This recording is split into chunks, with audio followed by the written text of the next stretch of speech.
دیکھیں استقبال ماہ محرم کے حوالے سے اگر بات کہی جائے تو جو سب سے ضروری بات ہے وہ یہی ہے کہ پہلے تو انسان یہ سوچے کہ کون سا مہینہ آ رہا ہے، یعنی اس مہینے کی اہمیت کیا ہے، اس مہینے میں کیا ہوا، کون سا ایسا کام ہوا کہ جو دوسرے مہینوں میں نہیں ہوا، بھلا کیوں ہم ماہ محرم میں ہی عزاداری کرتے ہیں، دوسرے مہینوں میں عزاداری نہیں کرتے ہیں، اور ایسا کیا محرم میں ہوا کہ ہم پورے 2 مہینے تک یعنی ہم عزادار رہتے ہیں۔ صحیح ہے، مثال کے طور پر جیسے آج کل بھی لوگ مسلمان کہتے ہیں 10 محرم کو واقعہ ہوا تھا، بس 10 محرم کو آپ غم منائیے، اس کے بعد ختم کر دیجئے۔ یہ کیا ہے کہ آپ پہلی محرم سے شروع کرتے ہیں اور پھر پورا محرم اور پھر اس کے بعد پورا سفر اور پھر اس کے بعد ربیع الاول کے بھی 8 دن ملا کر آپ 2 مہینہ 8 دن عزاداری کرتے ہیں۔ اس کی وجہ یہ ہے کہ جو لوگ یہ کہتے ہیں کہ وہ در حقیقت جانتے ہی نہیں ہیں کہ اس مہینے میں ہوا کیا۔ بس اوقات آپ نے یہ بھی سنا ہوگا کہ کچھ لوگ کہتے ہیں کہ رسول خدا کی حدیث ہے کہ میت کا غم جو ہے وہ 3 دن سے زیادہ نہیں ہوتا ہے۔ یہ ان کی کتابوں میں حدیث منقول ہے کہ میت کا غم کتنے دن تک ہے؟ 3 دن۔ وہ بھی کب؟ جب وہ میت واقع ہوئی ہے، یعنی سن 61 ہجری میں جب شہادت ہوئی، 10 محرم کو شہادت ہوئی، 11، 12 اور 13، بس 13 کے بعد ختم ہو گیا، اب اس کے بعد کوئی غم نہیں ہے۔ اور اسی طریقے سے ایک اور بھی حدیث جو ہے وہ کہہ لیجئے کہ ان کے یہاں یا تو گڑی گئی ہے، کیا ہے کہ وہ کہتے ہیں کہ رونے سے میت کو کیا ہوتی ہے؟ تکلیف ہوتی ہے۔ یہ ساری باتیں وہ اس وجہ سے کرتے ہیں کہ جیسے میں نے پہلے عرض کیا کہ وہ جانتے ہی نہیں ہیں کہ کس ہستی کا غم منایا جا رہا ہے،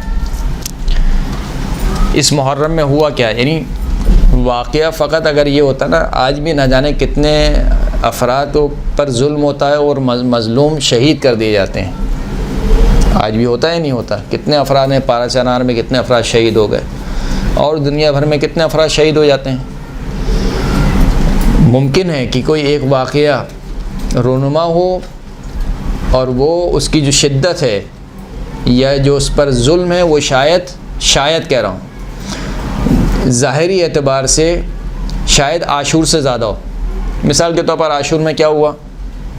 پیاسے شہید کر دیے گئے، ذبح کر دیے گئے، سروں کو تن سے جدا کر دیا گیا، مثال کے طور پر لاشوں کو پامال کر دیا گیا، صحیح نا؟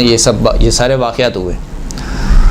ممکن ہے کہ آج کے دور میں شاید ظاہری اعتبار سے کوئی اس سے زیادہ بدتر طریقے سے قتل کیا گیا ہو، لیکن کیوں اس کا غم ہمارے دلوں میں وہ درد اور الم پیدا نہیں کرتا جو سید شہداء کا پیدا کرتا ہے۔ اس کی وجہ کیا ہے؟ اس کی وجہ یہ کہ ہم جس شہید شہداء کو مانتے ہیں اس شہید شہداء کو دوسرے نہیں مانتے ہیں، یعنی ہم جس طریقے سے مانتے ہیں اس طریقے سے نہیں مانتے۔ آپ کہتے ہیں کہ مسلمان کا غم فقط 3 دن ہوتا ہے، اس کا مطلب ہے کہ آپ نے امام حسین کو اور عام مسلمان کو ایک کٹہرے میں لا کر کھڑا کیا، یعنی امام حسین اور یعنی گویا آپ کے نزدیک ایسی ہے جیسے کوئی عام مسلمان شہید ہو گیا تو سید شہداء بھی شہید ہو گئے، تو اس میں کون سی بڑی بات ہے؟ ہم کہتے ہیں کہ یہی اصل مسئلہ ہے کہ آپ سمجھے ہی نہیں ہیں کہ کون شہید ہوا ہے۔ حسین منی انا من الحسین، اگر اس حدیث کا مطلب آپ سمجھ لیتے تو آپ کو سمجھ میں آتا کہ ہم یہ غم کیوں منا رہے ہیں۔ فقط قتل ہو جانا یا مثال کے طور پر بے دردی سے ظلم کیا جانا کسی شخصیت کے اوپر فقط یہ وجہ نہیں ہے، وجہ یہ ہے کہ یہ کام اس ہستی کے ساتھ ہوئے کہ جس ہستی کے ساتھ نہیں ہونے چاہیے تھے، جس ہستی کے لیے اللہ کے رسول نے اتنا اہتمام کیا کہ مسلمانوں کو بتلا گئے تھے کہ دیکھو میری امت اس بیٹے کو قتل کرے گی۔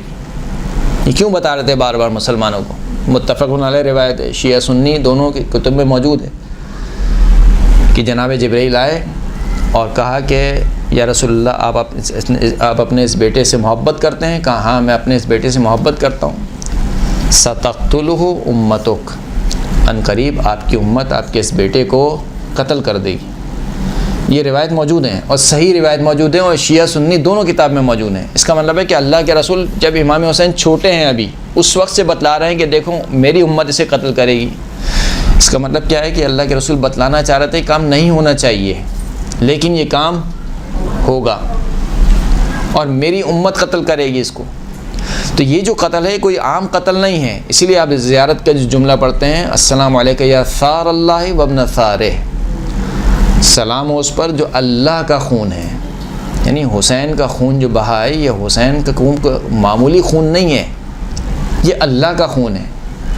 یہ جو پہلے ہم نے جملہ عرض کیا تھا کہ یہ جو شخصیات ہیں یہ عین دین قرار پاتی ہیں، جب ان کا قتل ہوتا ہے گویا دین پر ضرب لگتی ہے، تو ان کا قتل آپ اس کا مقایسہ نہیں کیجئے ایک عام مسلمان کے قتل سے، چاہے وہ جتنا ہی ظلم اور بربریت سے شہید کیا گیا ہو، تب بھی ان کے قطرے کے برابر بھی نہیں ہے۔ لا یومک یومک یا ابا عبداللہ، امام حسن مجتبیٰ نے کہا تھا، شہادت کے وقت کہا تھا کہ مجھ پر جو مصیبت آئیں وہ تو آئیں، لیکن اے ابا عبداللہ آپ کے دن کے جیسا کوئی دن نہیں ہے، یعنی عاشور کے دن کے جیسا کوئی دن اس مصیبت کا کسی مصیبت سے مقایسہ نہیں کیا جا سکتا۔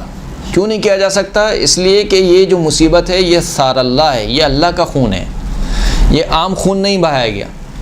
لہٰذا اس محرم میں زیادہ سے زیادہ جس بات کی طرف تاکید کی گئی وہ کہا گیا کہ زیادہ سے زیادہ گریہ کیا جائے، سید الشہداء پر گریہ کیا جائے۔ میں ایک روایت فقط یہاں پہ تبرکاً و تمیناً آپ کی خدمت میں پیش کرتا ہوں۔ 8ویں امام کی روایت ہے، محرم کا پہلا دن ہے، شبیب کے بیٹے سے امام فرماتے ہیں کہ ابن شبیب اصائم انت، اے شبیب کے بیٹے کیا تم روزے سے ہو؟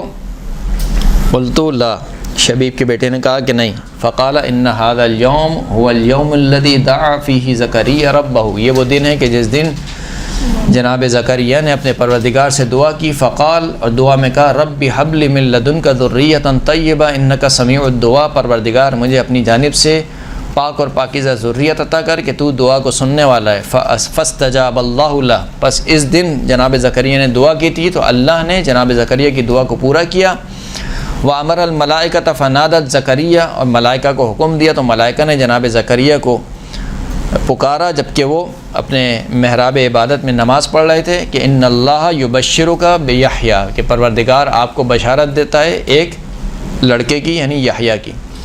فمن صام هذا اليوم ثم دعا اللہ استجاب اللہ لہ کما استجاب لزکریا، پس جو شخص بھی پہلی محرم کو روزہ رکھے اور اللہ سے دعا کرے تو اللہ اس کی دعا ایسے ہی پورا کرے گا کہ جیسے جناب زکریا کی دعا پوری کی۔ ثم قال، اس کے بعد کہا کہ ابن شبیب، اے شبیب کے بیٹے، ان المحرم هو الشہر الذي كان اہل الجاہلیۃ فيما مضى يحرمون فيه الظلم والقتال لحرمته، اے شبیب کے بیٹے، محرم وہ مہینہ ہے کہ زمانہ جاہلیت میں بھی لوگ اس مہینے میں ظلم کرنے کو حرام سمجھتے تھے، جنگ کرنے کو حرام سمجھتے تھے۔ فما عرفت هذه الامہ حرمت شہرها، پس اس امت نے تو اس محرم کی حرمت کا بھی پاس نہیں رکھا، ولا حرمت نبیہ، اس امت نے اپنی نبی کی حرمت کا پاس بھی نہیں رکھا۔ لقد قتلوا فی هذا الشہر ذریته وسبوا نساءه وانتهبوا ثقله، اس مہینے میں کیا ہوا؟ اس مہینے میں رسول اللہ کی ذریت کو قتل کر دیا گیا، رسول اللہ کی مستورات کو قیدی بنایا گیا، امام حسین کے مال و متاع کو لوٹا گیا۔ فلا غفر اللہ لہم ذلک ابدا، پس خداوند کریم ان کے اس گناہ کو کبھی نہ بخشے۔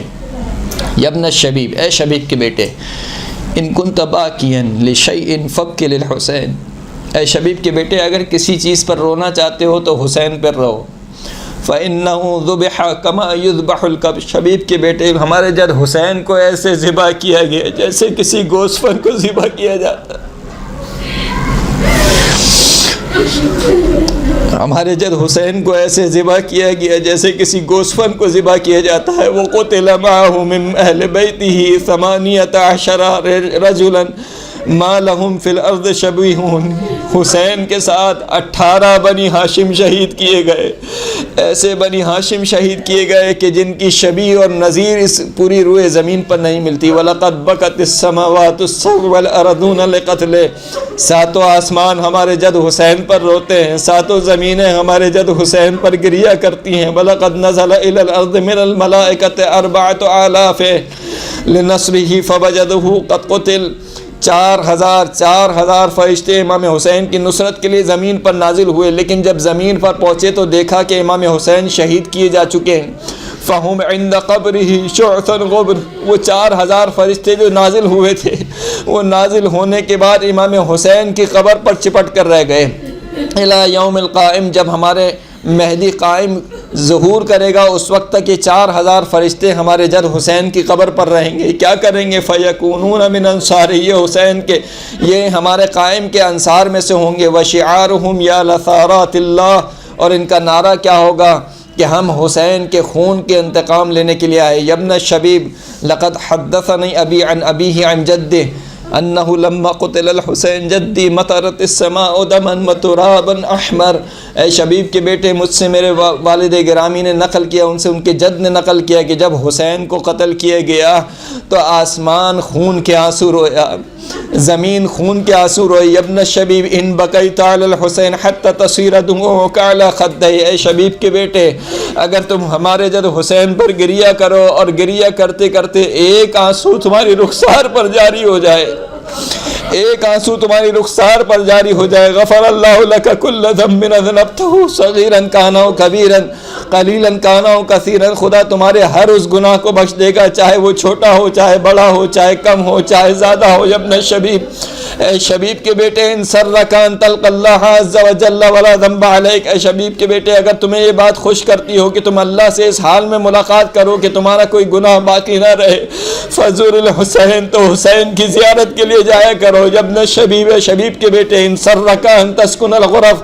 المبنیۃ فی الجنہ مع النبی وآلہ فلعن قتلۃ الحسین۔ شبیب کے بیٹے، اگر تمہیں یہ بات خوش کرتی ہو کہ تم جنت میں ان مکانوں میں رہو کہ جن کو اللہ نے اپنے نبی اور آل نبی کے ساتھ قرار دیا ہے، تو پس حسین کے قاتلوں پر لعنت کرو۔ ابن الشبیب، ان سرک ان تکون لک من الثواب مثل ما لمن اجتہد مع الحسین۔ اے شبیب کے بیٹے، اگر تمہیں یہ بات خوش کرتی ہو کہ تمہارے لیے وہی اجر و ثواب ہو جو امام حسین کے ساتھ شہید ہونے والوں کے لیے اجر و ثواب ہو، تو قل متى ما ذکرتہ، جب بھی حسین کو یاد کرو تو ایک جملہ کہا کرو، یا لیتنی کنت معکم، فاطمہ کے لال کاش میں تیرے ساتھ ہوتا، فافوز فوزا عظیما، تو پس میں آپ کے ساتھ کامیابی حاصل کر لیتا۔ ابن الشبیب، ان سرک ان تکون معنا فی الدرجات العلی۔ شبیب کے بیٹے، اگر تمہیں یہ بات خوش کرتی ہو کہ تم ہمارے ساتھ ہمارے درجات پر رہو، فاحزن لحزننا، تو ہمارے حزن کی وجہ سے غمگین ہو جاؤ، وفرح لفرحنا، ہمارے خوشی کی وجہ سے خوش ہو جاؤ، وعلیک بولایتنا، تم پر ہماری ولایت لازم ہے۔ فلو ان رجلا تولی حجرا لحشرہ اللہ معہ یوم القیامہ، اگر کوئی شخص کسی پتھر سے بھی محبت کرے تو خداوند کریم اس کو اسی پتھر کے ساتھ محشور فرمائے گا۔ الا لعنۃ اللہ علی القوم الظالمین وسیعلم الذین ظلموا ای منقلب ینقلبون۔